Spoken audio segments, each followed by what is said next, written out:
Hello, my name is Michelle, and you're listening to Profit is a Choice. With us today on the podcast is Katie McDonald. Katie is an amazing self care strategist who helps get things done without coming undone. She's journeyed through exhaustion and depletion from overdoing, and now she's focused on being.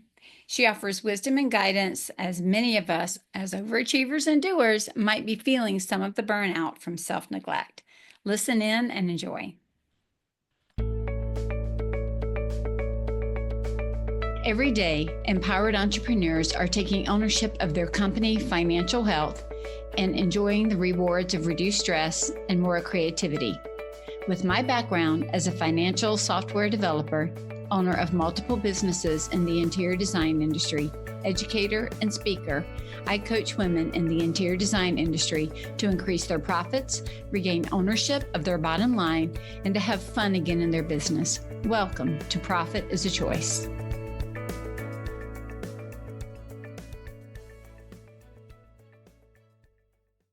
Hey, Katie, welcome to the podcast. Thank you for having me.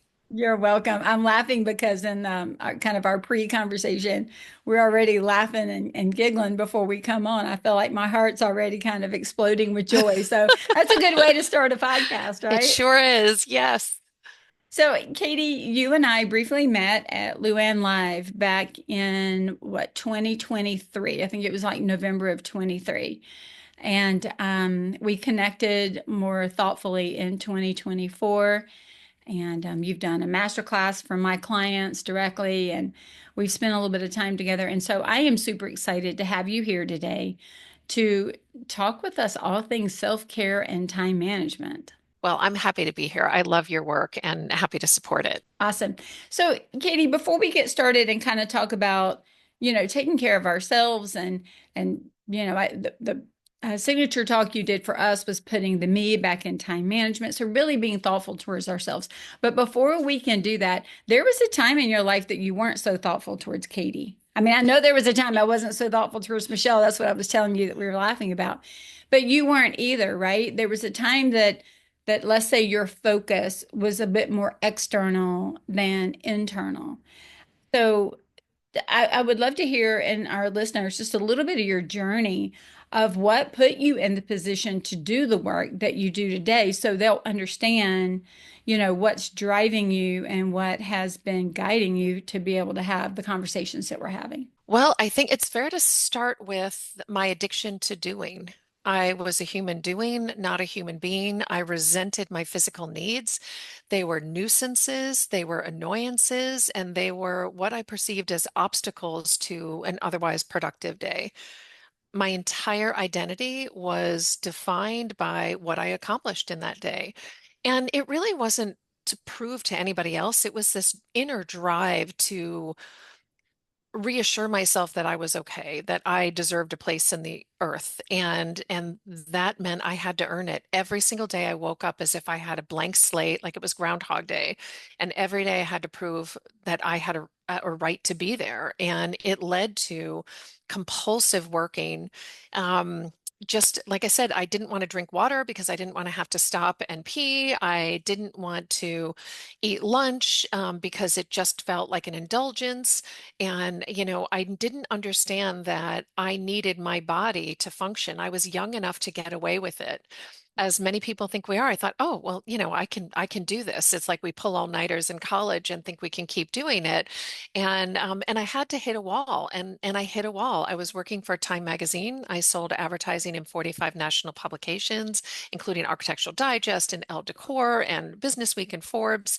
And I couldn't do it. I missed one meeting, and that's when I knew, like, it's over. I can't pull this off anymore. I can't not sleep, not eat well, live on sugar just to fuel my inhumane expectations of myself. I can't keep doing this. And I had to reach the basement of rock bottom, which for me was having suicidal thoughts. I was like, I don't know how to not live like this. And so the only option that I saw in my despair was not living at all. And I couldn't figure out how to do that. Like I couldn't grossed out by blood. I was afraid I was going to be a vegetable. Like I couldn't figure out the how, thank God. And I have an incredible husband now of 35 years, but who saw how desperate I was and how much pain I was. And I was able to um, really, I quit my career and had to make my job recovering.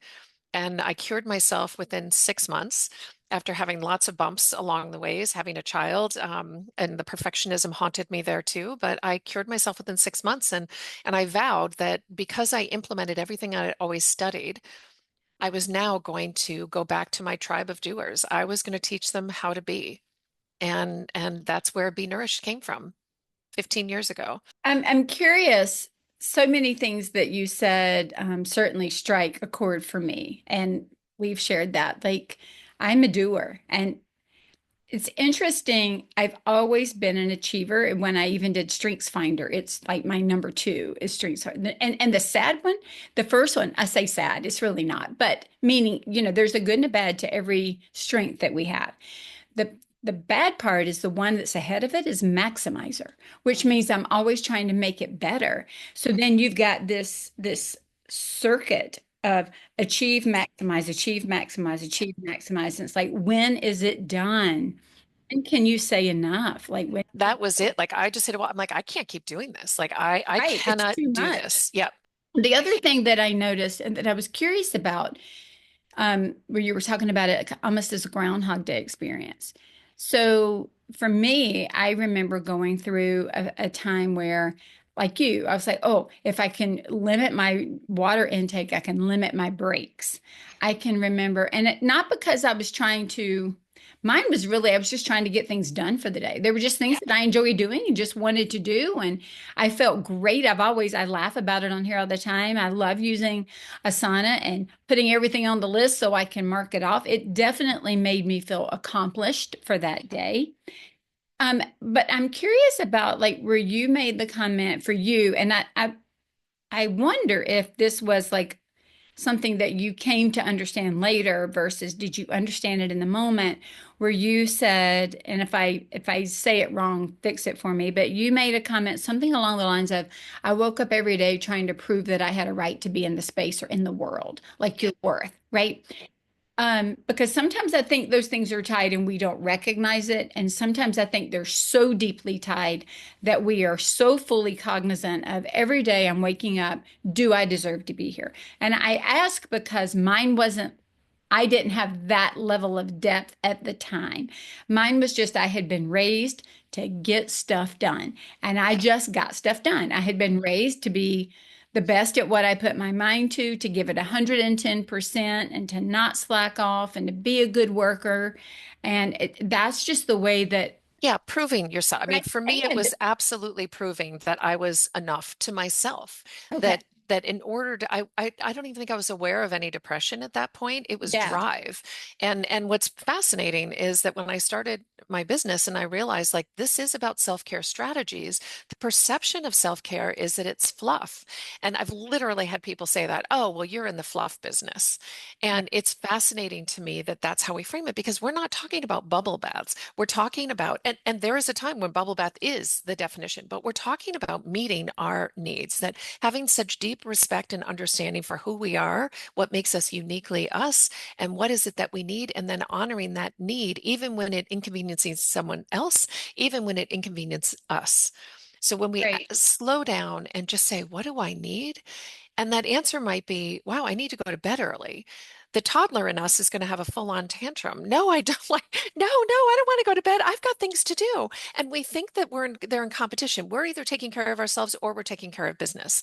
And my work is about saying, look, because you want to take care of business, I'll never take the doing away from you ever. Like that's like taking oxygen out of the lives of high achievers. I won't do that. These are my people. I will not do that. I don't do that to myself. But what we need to do is then say, in order to do this, I need to take exceptional care of myself. Yes. And that's the piece that's not there. We tell ourselves, I'll do it at the end of, when I reach this mark at my retirement funds, or I make that sale, or I get that job, whatever, all these win this, win that, never now. And then we often have, like I did, have to have a physical crisis where I had ulcerative colitis, pneumonia, shingles, asthma, allergies, anxiety, depression, obesity. My body physically fell apart. It gave whispers that I ignored, and then they became roars. And that's what was required for me to wake up. And my work is about, I want to get to people before they have to reach that level that I had to reach to get my own attention about myself. Yeah. So, and the reason I asked that question, right, is because most of the people that are listening to this podcast own a company. So we're doers by nature. And I would almost venture to say all of us were made to be doers because we find purpose in some amount of doing. Is when the doing outweighs the other. And for me, what was also interesting was I didn't think mine was a worth problem or a worth challenge until later when I looked back. When you're in it, you don't see it. And I would have never put all of it together. It wasn't until later. And like you, I was moving and achieving and doing, honestly, I was having things happen around me that were propelling me forward in the best possible ways, ways that I couldn't have even, people were like, what are you going to do next? And I'm like, I don't know. I like already like reached all my goals for 5 years out. So I got to reset some new stuff. I got to do something different. It was just all happening so great until it wasn't. And like you, I believe that we are body, mind, spirit, soul. Like there's so many pieces and parts of us, right? And even now, on the other side of all of mine, 13, 14 years ago, so in 2012, I think the listeners know if they listen to my podcast origin story or the Scarlet Thread origin story. Like mine broke down. I had bypass surgery. I lost blood flow to my right arm, type 1 diabetes, hypothyroid, allergies, asthma, like the whole thing, like a systemic storm. And I ended up having to sell a company, stop a company. I ended up starting a new company. But when we're talking about shutdown, I mean, I was in DKA, diabetic ketoacidosis. Like I was in trouble. Like it's a miracle that I'm still here with all the things that happen. You just don't lose blood flow to your right arm and have to have an artery so you can keep your dominant hand. Like that's just not a day-to-day occurrence most people have. And I had heard whispers all along the way, just like you, right? The same thing that I'm trying to save everybody from, but by saying, let's build a strategy that gives you space to go do all the things that Katie's teaching you to do. Because if we don't think of ourselves as mind, body, spirit, soul, and how these things work together for the greater good, then we can just chase our mind, which is what I was doing, or chasing my desires and plans for how to build without hearing the whispers. We shouldn't have to get to the roar. And the reason I'm spending a couple extra minutes on this is I know that sometimes, at least in my sphere, people hear and they're like, yeah, yeah, that's for other people. But man, I'm good. I'm good. I'm doing okay until they're not and they're exhausted. And then the call that I get isn't I'm physically breaking down as much as this whole business that I built. I'm sick. I'm tired. I'm going to shut it down. I'm done. I'm pissed off at everybody. I don't like my clients. I don't like my vendors. I'm not happy anymore. Like I'm hearing that piece of it where you're hearing probably a little bit more of the personal side.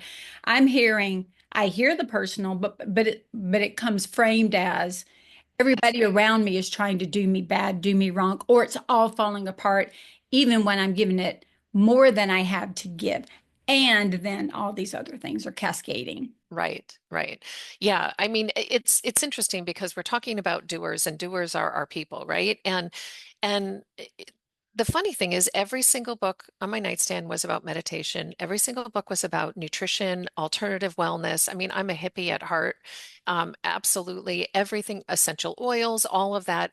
That's everything that whenever I read, and I'd read, I'd skim more. But I actually did, when I'd allow myself some time, I would read, and this was my topic, these were my passions, but I implemented none. I was bringing essential oils to my clients. If my clients were stressed out, I was making an essential oil concoction and bringing it to them and servicing them, taking care of them in that way, but never really applied it to myself. So if we're doers, like we just need to do for ourselves, right? We need to implement our own self-care strategies. The same practices that we put in our business are often the ones that we need to. And the most basic is actually spending time with ourselves in quiet, getting to know ourselves, being curious about ourselves, much like you watch your clients through going through spending time working on their business, not just in their business. That's I'm right. asking you to work on yourself by being in your own company, learning how to tolerate sitting still with a cup of tea, a cup of coffee, doing nothing, and being just in your own company.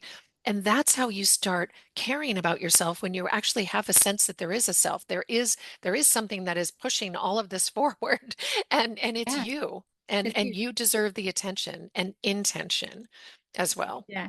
What's so interesting about that as an activity too, Katie, is it seems so simple, right? And yet it's It, the homework all my it clients is, always blow off. oh my gosh, it is the hard, especially when you have, I'm going to say when speaking from myself, so I won't out anybody, I'll out myself, but coming from a place of turning off all of that so that I could keep performing, right? Or doing.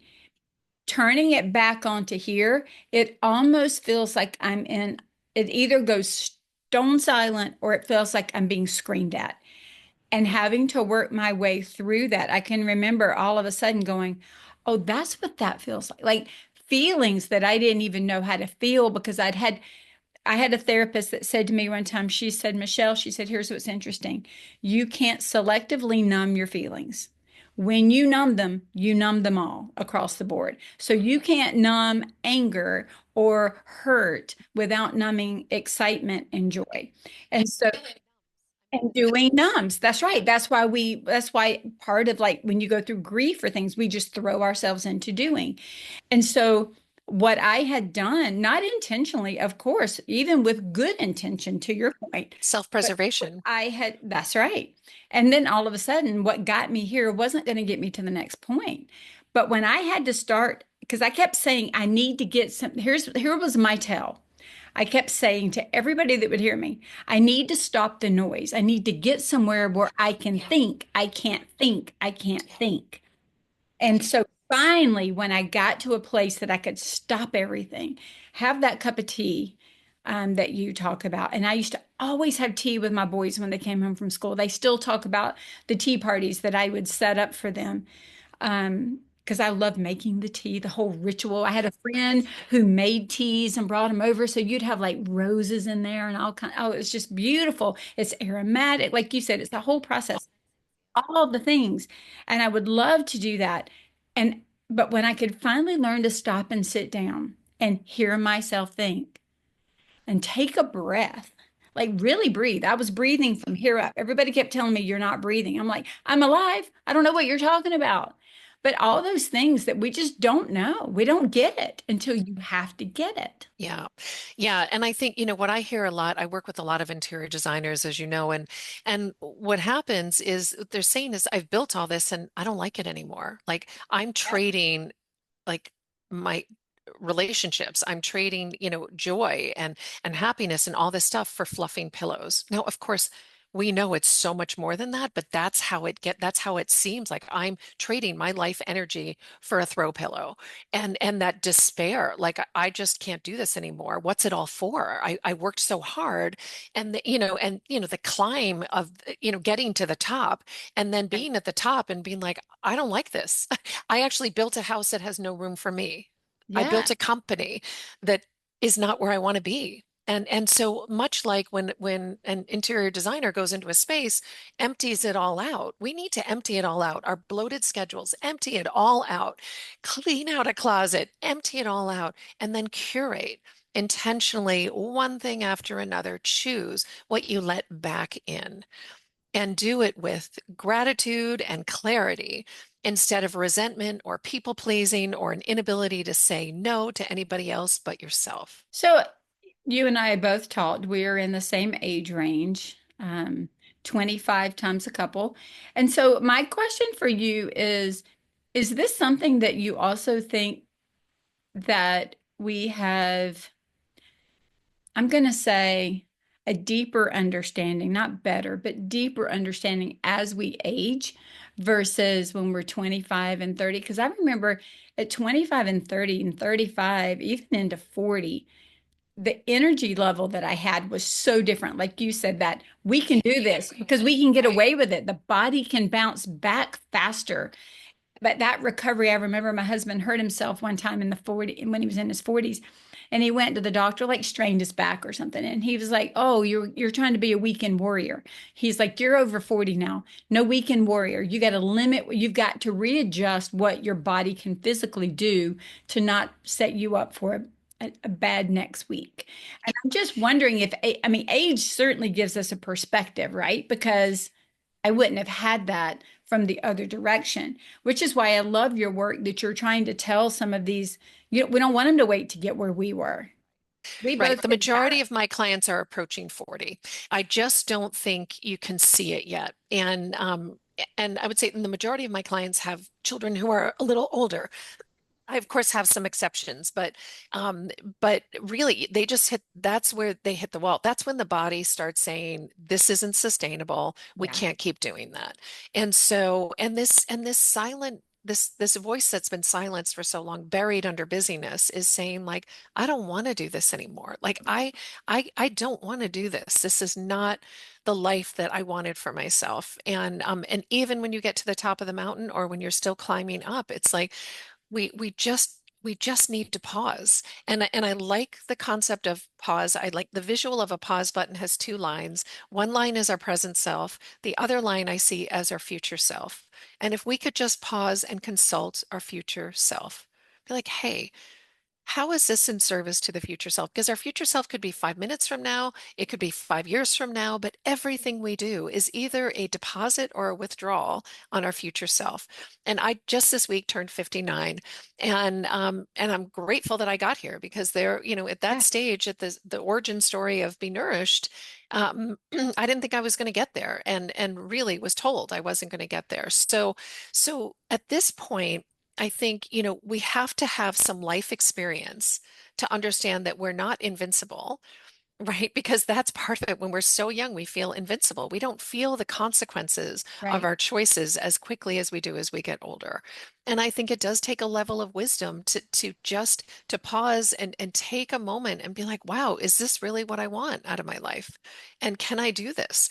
Are the things that matter most to me getting the attention? And what I see is my clients are all high achievers, mostly in the interior design industry and design industry in general. And what they're saying is like they're badass at their work. They are they are fierce at their work, but they're half-assing the things that are most important to them.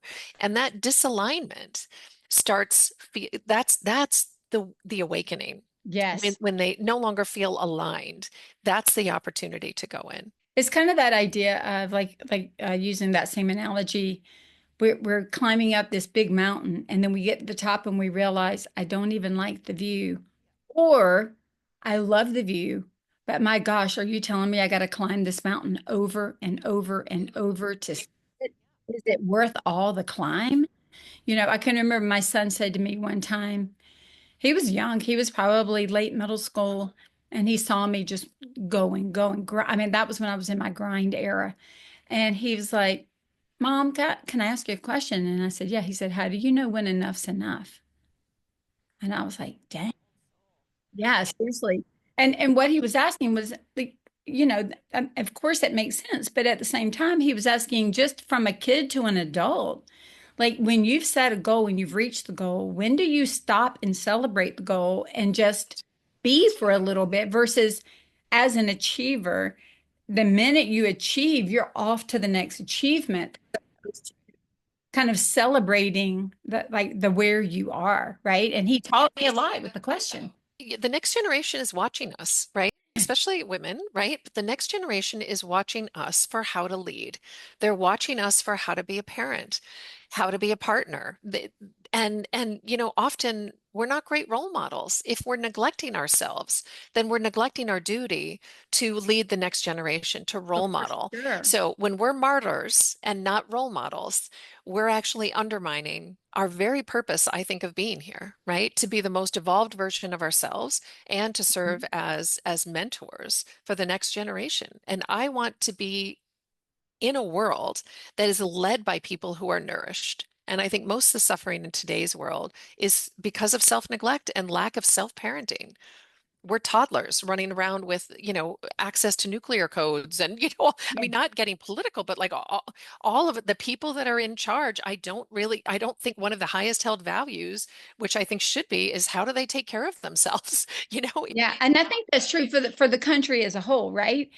Because you were talking about, certainly being a role model for women, but I raised two sons, and I'm over here thinking they're both now married. What am I showing them for what it looks like to be a wife and a mom?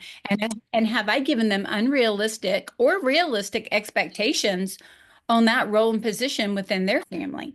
Because when I think about it, sure, my kids knew what it looked like for a mom who had goals and desires and wanted to do things. They also knew what it looked like for a mom to be at their school or to do math in the front yard. I tried so hard, but at the expense of myself. But they didn't see all of that, right? We hide a lot of those things from them. They don't know what that took. And now that they both have families, we've started having conversations because both of their wives have careers and advanced degrees, and they have things and goals for their lives and for their lives together. And we're having a lot of these conversations of, what did you and dad do when this happened? How did you do all of this? How did you do all of that? And we started talking about trade-offs. But I think coming out of kind of our age range, Katie, coming out of where our parents were, kind of the more stay at home, women just starting to go into college and starting to work, we came into that I can, have it all at one time kind of mentality. And I think the younger men and women coming behind us are going, we don't want that. Like, you guys are burned out, you're irritated, you're frustrated, you're jaded, like you said, you're a martyr. We don't want that. We want experience. We want to live. We want to feel. We want to enjoy. We just don't need all of the doing that you did. Like, that doing is you're chasing something that doesn't ultimately fulfill, right? In that yeah. process. And we're talking about people who lead the country, people who lead families, but we're also talking about people who lead their businesses, right? Absolutely. And we Talking about are, us, yeah. Right. right? And It's yes. And us. I think, particularly in a high-end concierge industry, such as interior design, these are, it's really easy to have client and service be interpreted and experienced as client servitude. And it's really Yes. important that we understand we are teaching people how to treat us. And it starts in our family, it starts with ourselves, it starts in our workplace, it continues with our clients. And so if we need to renegotiate, we can do it. It doesn't matter what we've done up to this point. Any moment we can pause, consult our future self and say, is the model that I've built sustainable? Do I Right. want to continue this? If the answer is no, you can change it right now. Right now, you can change it and say, I'm going to insert, maybe for the first time, or reinsert the me, M-E, in time, Time, right? That it is, I'm going to manage myself skillfully and with intention and compassion. And as a result, I'm going to utilize my time effectively and intentionally. And so this is an important piece that we need to remember. No matter what we've done up to this point, we can renegotiate at any point with whatever awakening we've had. So share with us, let's say that we have, well, first of all, I know some of the people that you've worked with, and they're very much like the listeners, okay? If we have this understanding and we are starting to realize I can turn my mind off, I can have some self-care, I can sit down with a cup of tea and think. And certainly we might do a lot of that before we ever start our workday. But even within the workday, some of the self-care habits are going to show up, that pausing to listen, pausing to check in. I always think about when they were talking about, like, on a cemetery plot, that, they have the date of your birth and the date that you died, and the dash is like the life that you lived. And there's even a space between the two lines on the pause. So not just checking in with future self, but also current self, right? What does current self need? And so we're doing that as leaders. We're teaching our teams how to do that, how to be in service and not servitude. I love that example. We know when somebody's putting us in forced servitude. We don't like it. Yet we put ourselves in servitude, but we created it. That's right. So when we are having, let's say that we're new to this, or even that we're not, but that we found that, oh my gosh, we need to do an internal reset as a business. How do you assist, or how do you, I don't want to use the word instruct because you're not telling them what to do. How do you guide Sometimes I the am. people? I was trying to be I really, am up in their grill. I mean, that's right. Same, same, same. But, they're consultative and coaching. But how do you suggest to them that they kind of realign the team around them and say, hey, wait a minute, because I'm a fan of honesty. You know what? We've gotten in some really bad habits that aren't serving us and who the business wants to be, thereby who we want to be. We're getting ready to have a reset. How do you suggest that they kind of attack that once they've realized all this? Yeah, I mean, I'm really focused on the individual that comes to see me. It is in service to the business. It is in service to the clients, to their family, to their friends. Like it so clearly Right. impacts all of that. But Yeah. often working with me is the first time they've ever thought about themselves as a whole. And so the first thing is really to get clear about like, okay, this is how I want to, this is who I want to be. This is what I need. And I'm going to build my business and my day, my habits around this. This is the person I want to be, and this is what that person needs in order to thrive. And so sometimes my clients will go and they'll talk to their employees and say, hey, I've hired a coach. I've got a business coach. I've got a financial coach. I've got all these things, but I've actually got a coach so that I can practice exceptional well-being habits and time management habits that so you're going to see a lot of changes around here and it's going to come from me, and these are some of the things that I'm going to start doing. So sometimes it's through action and people start noticing. So Mhm. it might, I had one client who had an open door policy and I was like, no. No, she was like, that's what a good leader would be. No, that No. isn't. That's a leader who's going to be distracted and not empower their team. So we actually we had her install shade on her door because it was glass. We had some people I've had to have actual doors installed. So we get kind of tactical, but does the space support? A lot of time, and the other thing is they'll say, okay, one day a week at the beginning, I'll be like one day a week or one afternoon a week. I want you out. I want you cultivating the passion that you had for this work. Go into nature, be inspired, go to a museum, like go to, go anywhere that you can have these kind of sensory experiences because so many of them are depleted. They can't access Yeah. their creativity. They're Right. only going for their cranium and not their creativity. And so we Yeah. really need to waken that up. So people are already there. People in the organization are already starting to see changes, and they might say the homework assignment might be, you're leaving at 6 o'clock tonight, like non-negotiable, and you communicate to your assistant. Nobody schedules blah blah blah. You're scheduling lunchtime. Like there are things that are happening, and everybody already knows there's a new sheriff in town. Immediately, they Mhm. can see these changes because my clients are really good. They're really good at implementing because they know how to implement in their business. I give them permission that they already had to actually implement these strategies and accountability into their schedule. And what they They're see, so ready for it. I mean, they're so right? ready. By the time they come, Yeah. they're like Oh yeah. done with the If way you've that it. gotten to me, you are That's ready right. and you're ready to roll up your sleeves, and I will only work with somebody that is going to care as much as I do, and I care a lot. So there is a readiness, there's an eagerness, there's a determination, and there's a commitment and accountability. But the other piece is that there's an immediate awakening the minute they start implementing it. What I ask them to do is just observe yourself. I'm not saying what I'm asking you to do is going to be a habit that you're going to have for a lifetime. You're the decision maker here, right? No one is going to, you are in charge. But what we're doing is experimenting. So we're going to experiment. What happens when you leave at 6 o'clock? What happens when you no longer work on the weekends? How does that impact the focus that you have during the workday? So or when you have a lunch date, or you go for a walk, or you don't show up in the office until 11 o'clock because you've utilized those morning morning hours in lots of different ways that protect your visionary work that only you as the owner can do. And you've also gotten your workout in, which is also an investment in you as work. I mean, everything that we do, to think that our work life doesn't impact our home life and vice versa is absurd. We are whole human beings. And when we bring That's our right. whole selves, and we have boundaries in place and deep respect for the responsibilities of being a human being, it's like it automatically. So sometimes there's, to answer your question, sometimes there's an announcement like, hey, there's some things that are going to happen. Usually, what happens is those things get implemented right away and everybody notices and everybody elevates. When we step back from the micromanaging that is so inherent in this industry, when we step back, others step up. Right. And all of a sudden, all the time that we're diverting to micromanaging can actually be done for the real work because we've now liberated and empowered our team to step up and do the work that they need to do. And they were capable of, or we wouldn't hire them in the first place. That's right. And rarely will somebody ask to do a job that somebody else is already doing. So if we're already doing the job, they're not going to come That's up right. and say, "Can I have that?" But they will fill an open position, That's right. We right? suck at like delegating.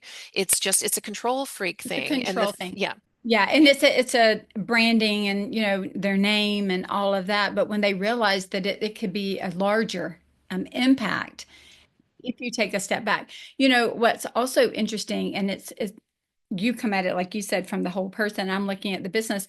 I can remember, I think it is about 2 years ago, I do a strategic planning event in September.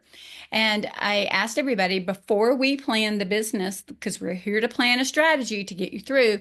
I said, we're going to plan, I want to know what your life plan is. And they're all like, what do you mean? And I'm like, okay, for this next 1 year, where are you taking a vacation? Where do you need time off? Where are you going to put your doctor's appointments? What do you consider a balanced life? Where are you working out? What days are you going home early? And they just were like, whoa, wait, what? And my comment to them was our businesses that we love will take up every space, every crumb of space. Like it will find space and it will take it up. So if you don't put the boundaries up first, it will take it over. So put in what you want and then let's fill in the rest. Be honest with me. How much are you going to work? How many weeks do you want off? But I see a lot of on the business side planning to work 52 weeks, but knowing they're taking 4 weeks of vacation. Well, that just sets you up, right? We're setting ourselves up on this side. So I think a lot of this and the honesty and the integrity of what we really want, shutting down what we should do or could do and saying, what do I want to do? What is really going to meet my need today and tomorrow for who I am and who I am becoming, right? And when we do that, then we can create family space and workspace so that we can move through all of those to become this well-rounded person. well, I think our capability can't be the criteria for what we say yes to. And this is Exactly. this is what my clients, Well I said. only work with high achievers, and I'm only interested in that. It's the people I understand, and it's the people that need an intervention because a lot of times this is coming from passion, and passion is so legitimate, right? I mean, like Right. we want to support passion, but it's also coming from an incredible ability to do a lot of things, and we're really good at it. Yeah. And therefore, why not do it? It's just easier, right? We can swoop in, get it done the right way. But it really that we can't let that be our determining factor for what makes up our day. We're screwed at that point. Yeah. So we have to come up with another way, another tool for determining what it is that we are going to do. And it's the work that only we can do. And then educating and setting up the systems through work with you, Michelle, of making sure that those systems are in place where our standards are being executed throughout at every level. So that's what we call in the Eisenhower matrix, right? Quadrant two work. It's urgent. It's important, but not urgent. But it is the systems in place that liberate us, right? The skills that we get, the talents, and the systems in place that liberate us to do the work that only we as owners can do. That's right. So when we come up with these, we can call them habits, we can call them, you know, daily motivations, whatever it is that we are implementing into our lives so that we can start to do this work. They are different, right? That we're choosing some different paths, perhaps, or we're choosing different ways of showing up and doing things. How do we put those into practice?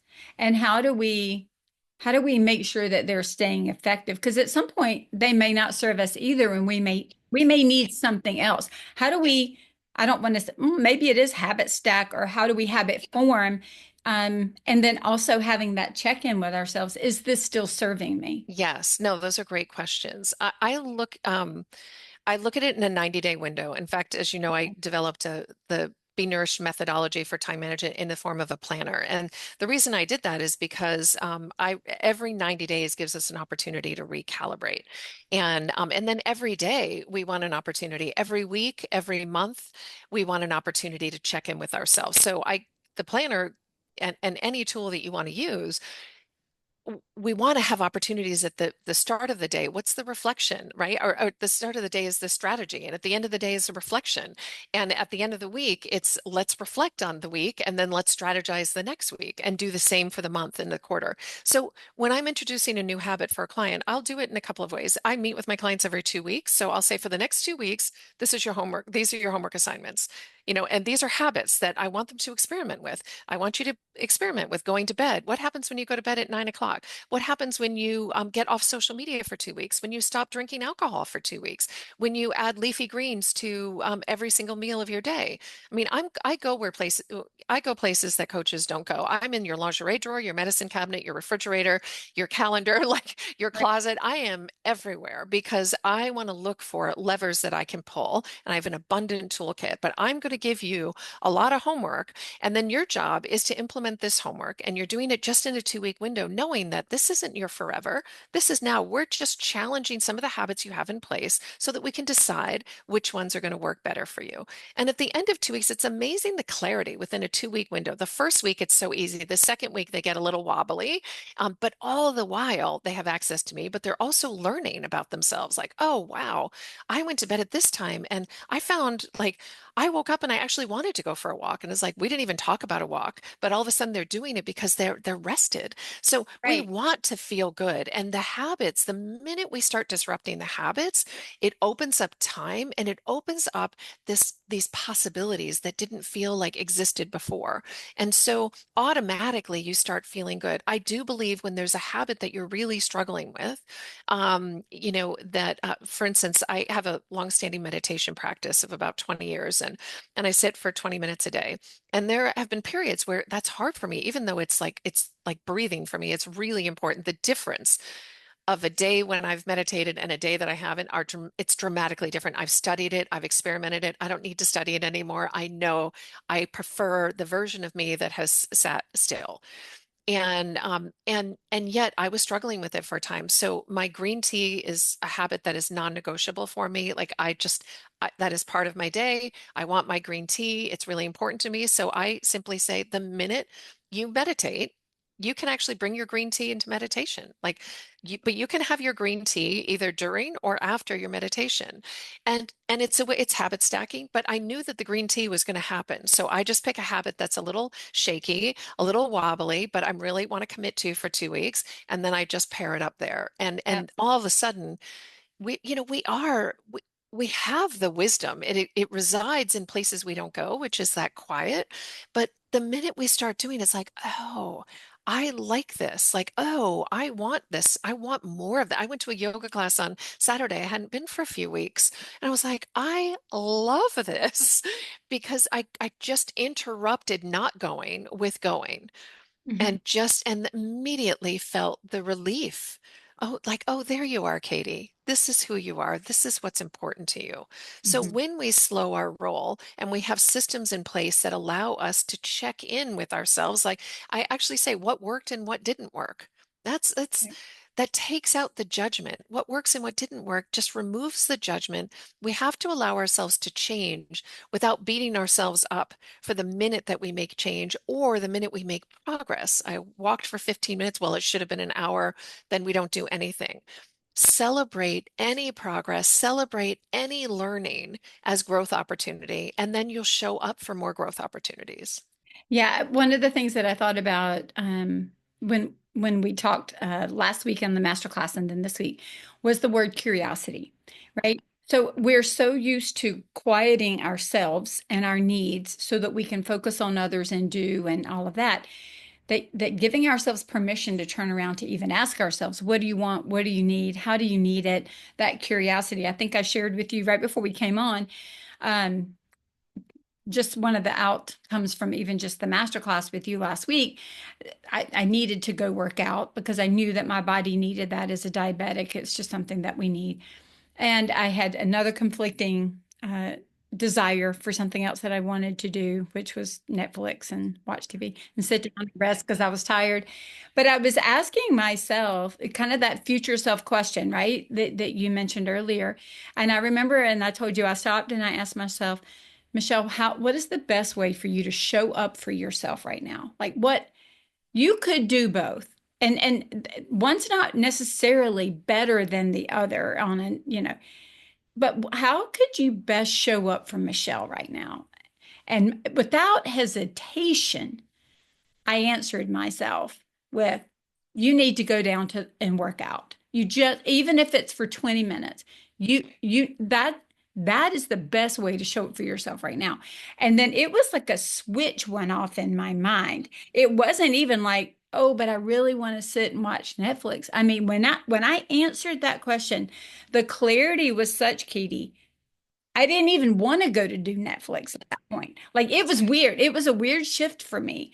Stop and ask that. But it was so like, We want to be it did. asked. Our body and It mind is did. like, please ask. That's why it creates Please ask. disease and dis-ease. I mean, it really That's right. is. We need to repair the relationship we have with ourselves. That's It's a right. relationship that will outlast others till death do us part. And yet it's the one that we treat the worst, we neglect the most. So we can interrupt that right now. We can simply decide, I'm going to ask, what do I need? I'm gonna And that ask. question, and then with time, and it's the hardest question. My client, it's written into the planner.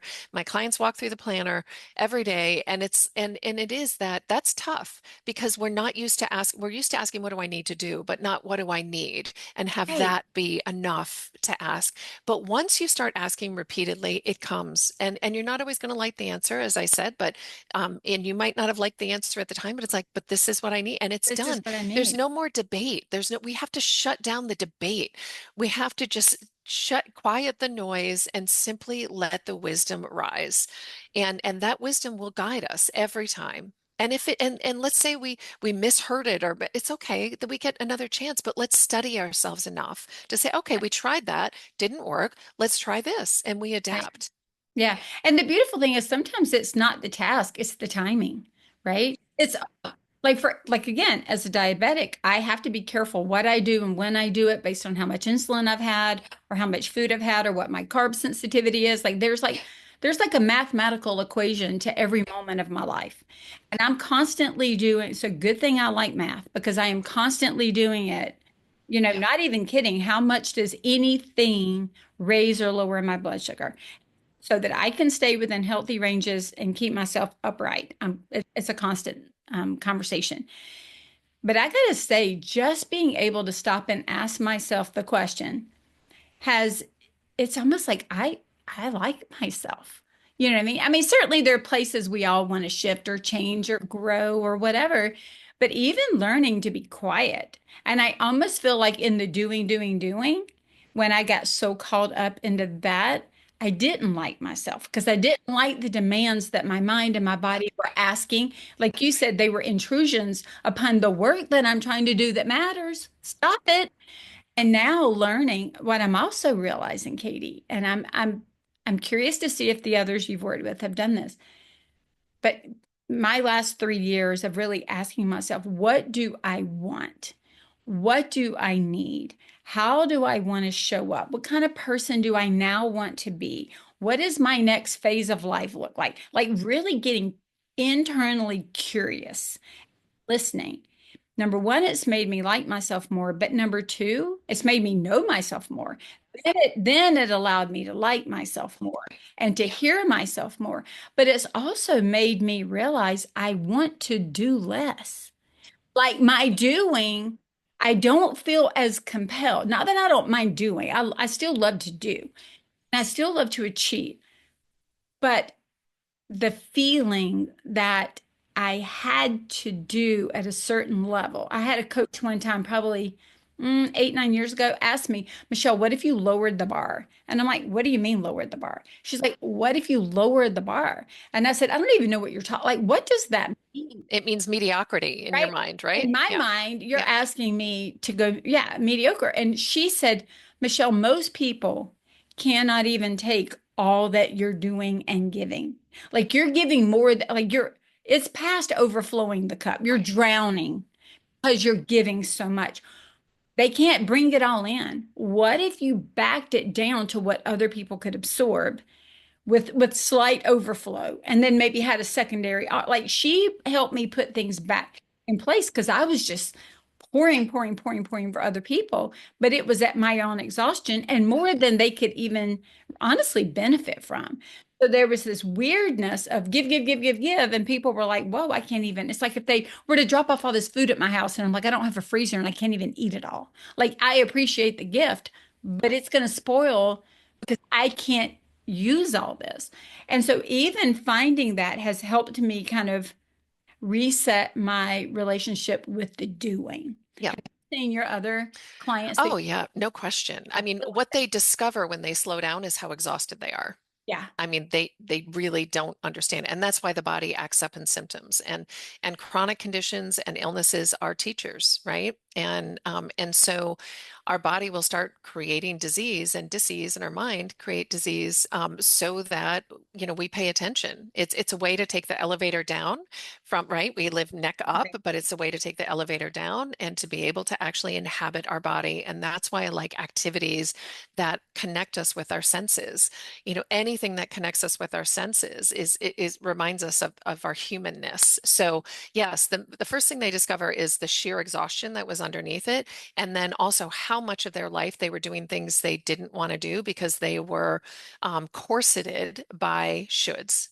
And also, I hear so many owners that I work with. They're like, oh, well, I don't want my staff to think that I'm not working hard. Like they need to see, I need to be the first one in the office because they need to know how hard I'm working.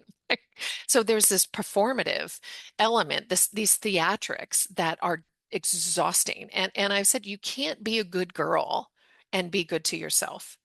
And if you are driven, and so many of us are driven by trying to be a good girl and racing around to try to be liked, and not once asking ourselves whether we actually like ourselves, not once just slowing down to be like, what is this about? Am I even good to myself?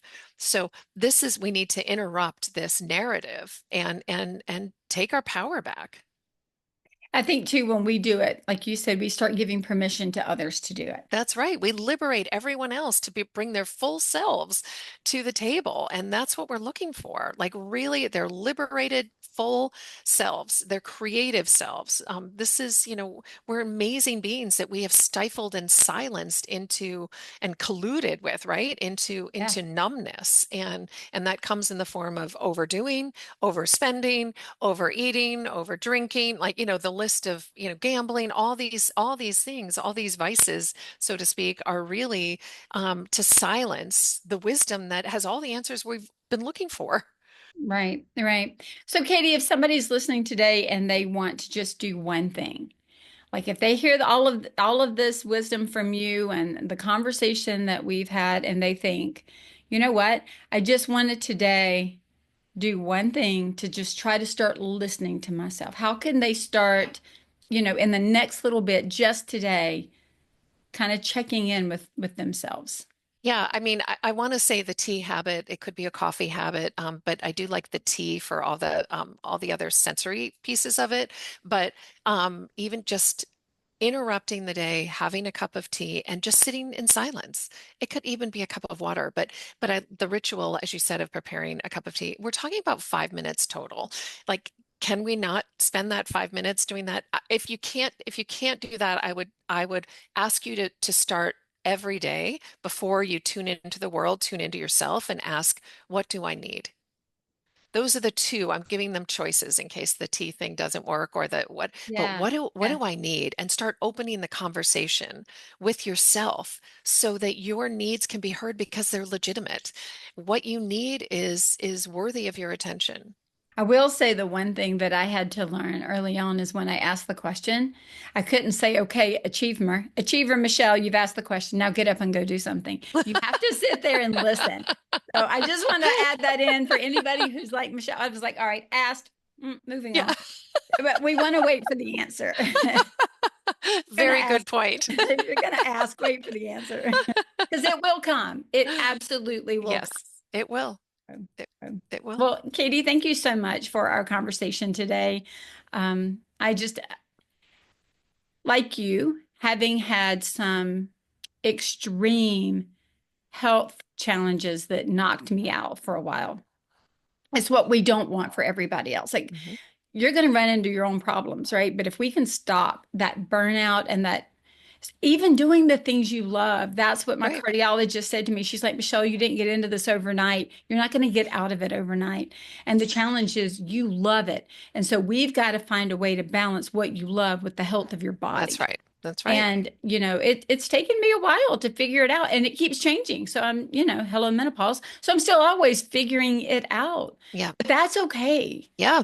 We right? don't That's have to have okay. it all figured out. Like no one has it all No figured one out. No does. one has it all together. But it is part of the journey. It's that, I really do believe we're on this planet to understand who we are and then how can we best serve. And it's And a beautiful part of the journey. it is. It is. If we could stop resisting it and lean into it, we're really, it's a joyful place. It really is. Well, thank you for sparking joy back in the conversation of us figuring out who we are. And Katie, if people want to connect with you, where can they find you? They can find me at benourished.com, BNOURISHED.com, and also on LinkedIn. Awesome. Well, we'll have all that in the show notes. And I just want to thank you again and hope you have an amazing day. Thank you for having me. Katie, thank you so much for joining us on the podcast. I love the self-curiosity that you suggest and have grown greatly from practicing some of these same concepts. My morning coffee and Bible study and gratitude journal really have helped me start off strong. And then finding time for movement has been a new add for me. I've always loved Pilates, but now I'm trying to be more intentional about, weighted vest and all the things. Please check out Katie's work and reach out to her if you want guidance and accountability on being your best self. If your needs are more aligned with now how to manage the company strategy to allow for some of these new self-care regimens, please reach out and let me know how to help you. You can set up a discovery call at scarletthreadconsulting.com, and we can talk about how to run your business with healthy boundaries that you have. And as always, the more that you care for yourself as a human being, the more profitable your life and your work will be. And remember, profit doesn't happen by accident.